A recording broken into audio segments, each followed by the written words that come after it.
So the real heavy lifting at the moment on this port's being done by a GSoC student, Jonathan, I'll say his name wrong, but I think it's Neuschaffer, and me, I just said my own name, but Furkan Shaikh and I are his advisors for GSoC. So that's the first time I've read my own name off a slide giving a talk. So just going to talk about it, and then it's quite amazing, but Jonathan only started a week or two ago. We've got 50 commits just to coreboot, and he has also been fixing the Spike simulator, and he will be adding a UART to Spike. So he's just tearing into this. It's just been amazing to watch.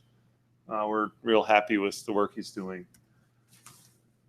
So the port history is interesting. I kind of reproduced this for the RISC-V workshop in January, and it's, just got back to the first commit, which was in October, and then about 6 weeks later, it was kind of working, which it'd been a long time at that point that I'd actually done a port, so I was pretty happy with how easy it was.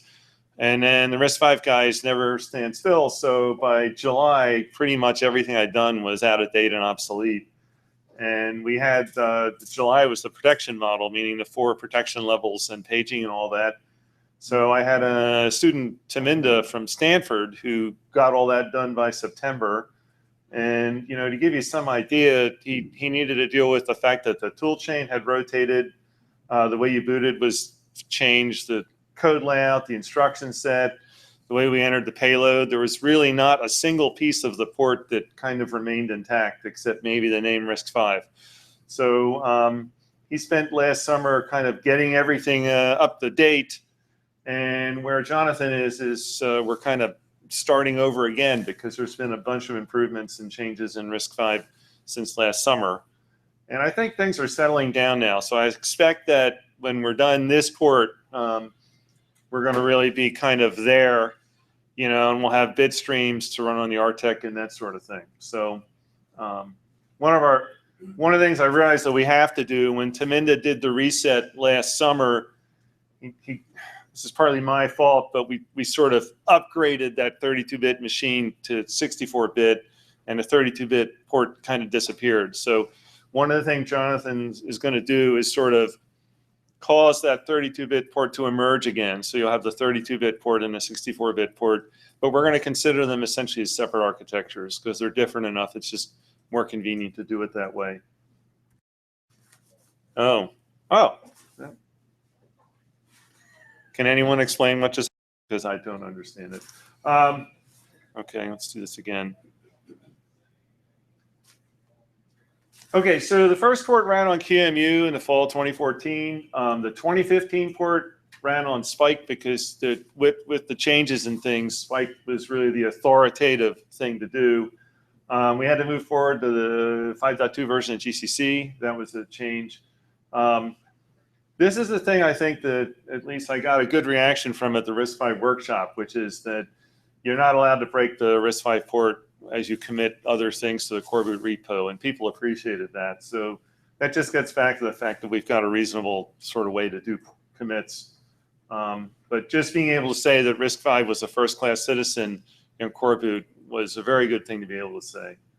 I had a number of people come up to me after the talk and sort of express appreciation for that. And this is nothing new to probably any of you, but this is what kind of I was showing people, is that we kind of rooted the main board, of course, and then we've got this and this and this, and then that's all common code. And they've worked with other sort of firmware products where, there'd be very little here and there'd be a huge amount there. But really in coreboot, of course, it's mainly common code that you're dealing with. And so then I just showed them the thing. So this is sort of the emulation, mainboard emulation tree. Not a lot there. And then the individual SoC, and we called it SoC UCB RISC-V because at that time, that's kind of what it really was. Not a lot there, of course. And then the architecture is kind of where it's all focused. So that's where all the code is.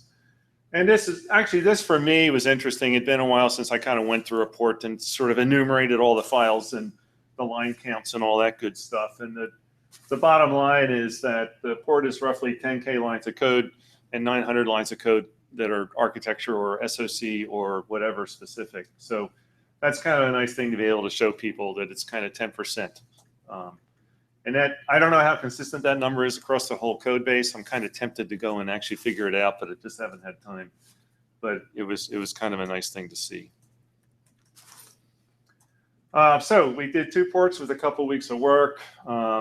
We started with QEMU. Andrew, since you're here, I can put you on the spot.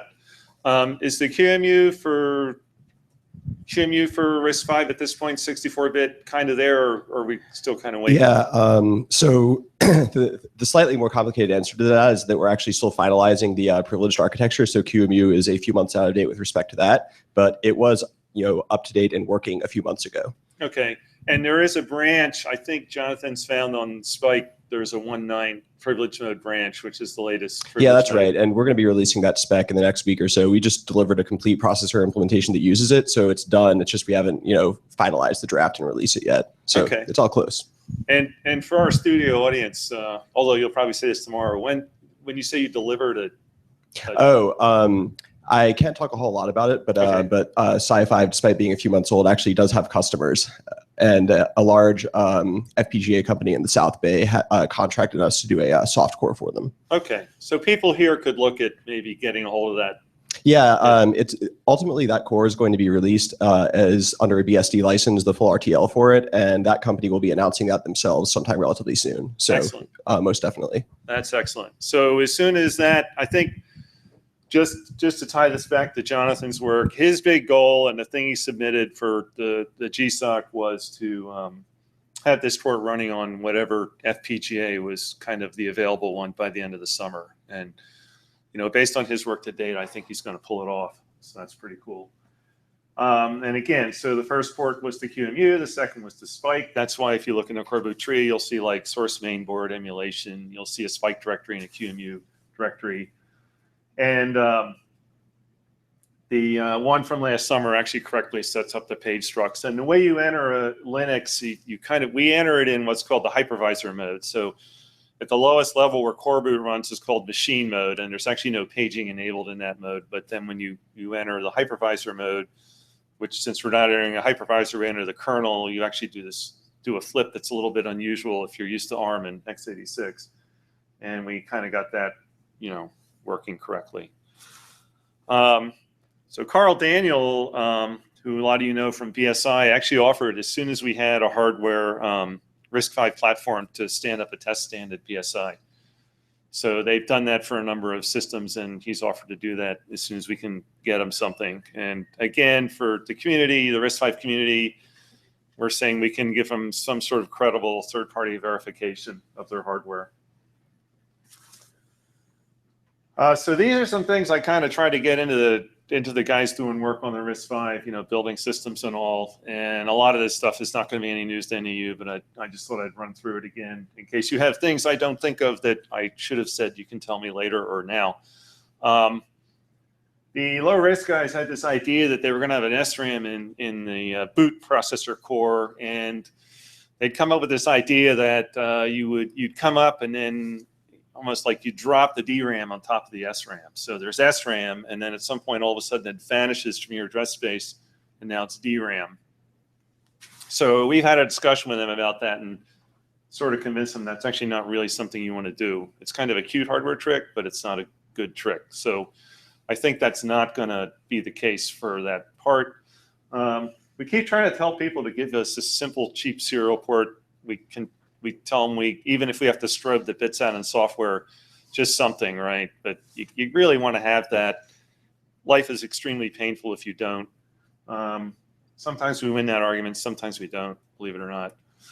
I don't know how this is going to be kind of received by our community, but I've begun to feel more and more strongly about this. There isn't a firmware table I've ever seen, starting with PIRQ, going through MP-ACP or anything, that the kernel didn't have to reorganize or parse or manipulate in some way. If you're going to do that, you might as well make a text, because why have this binary thing that then you got to parse from one binary form to another?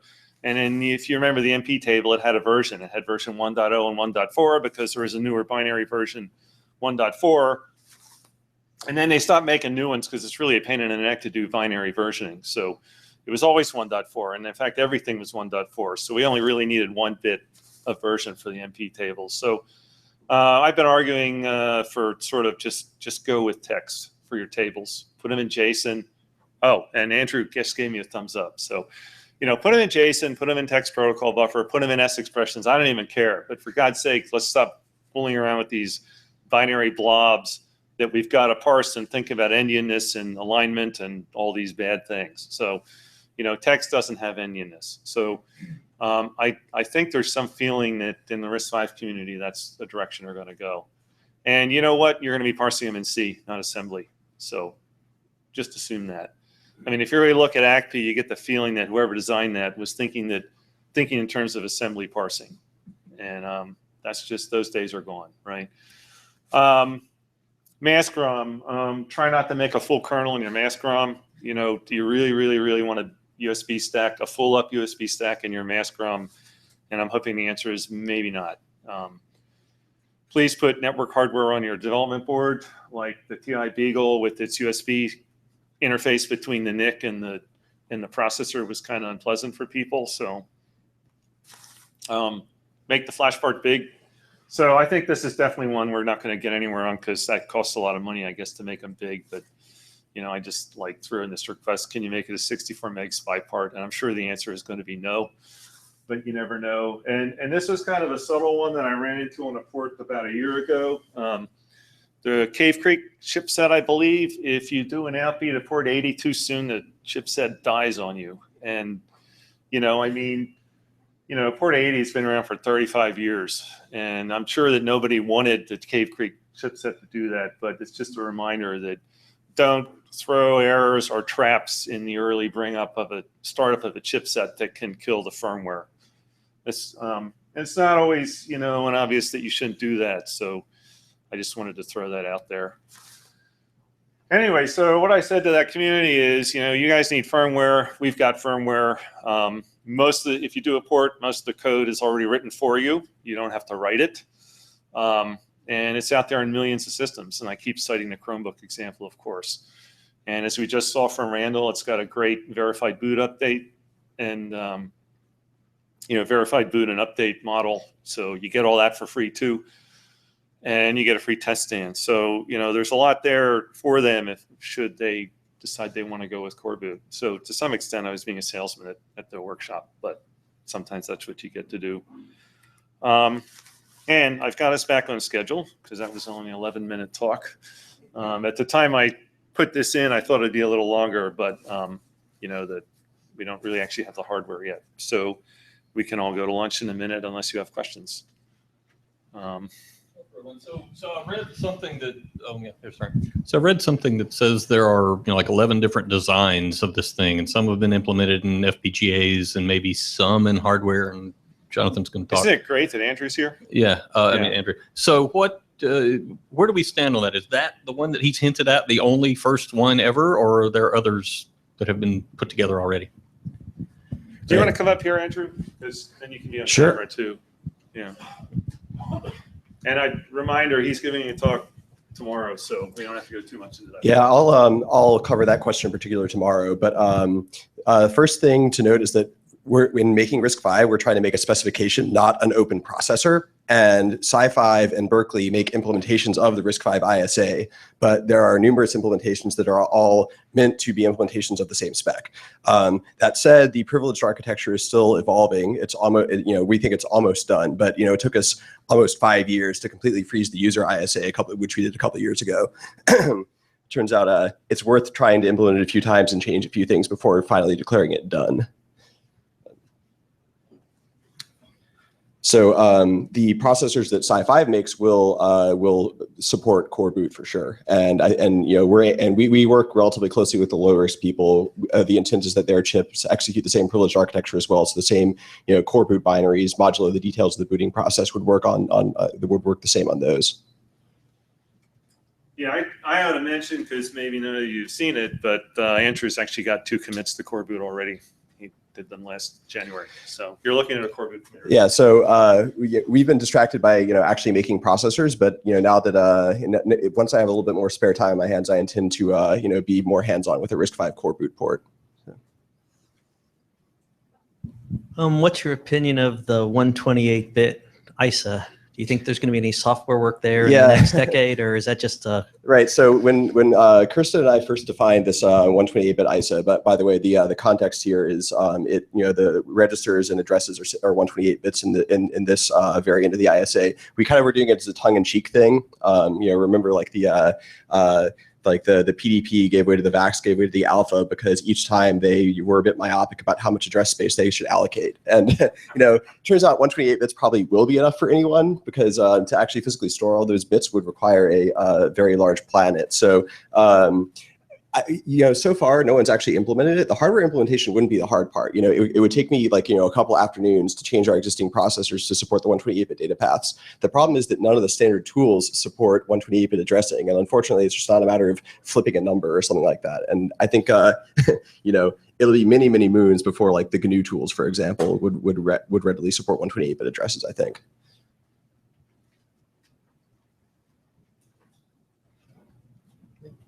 Which payloads have been tested with coreboot on RISC-V?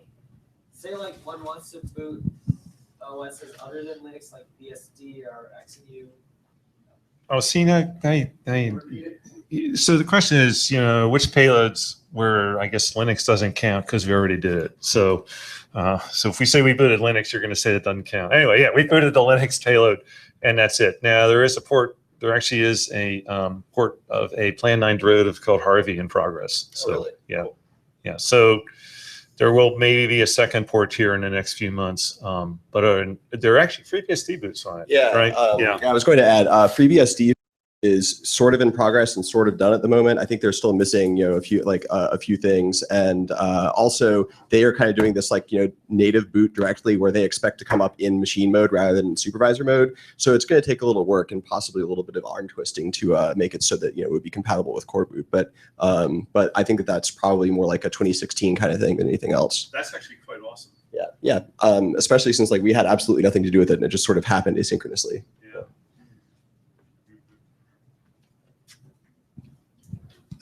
So I'm just curious, can you give a few examples of things that you decided to change in the user ISA in the last minute after 5 years of testing it?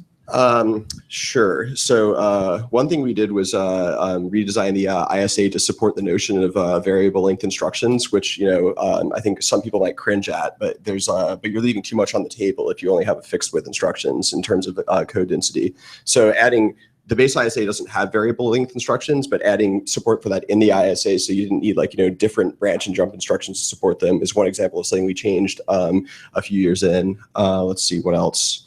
Do details of the ISA encoding to make it slightly cheaper to decode in hardware. Little minor things like that probably aren't too interesting from the perspective of an assembly language programmer even. But. Okay, thanks.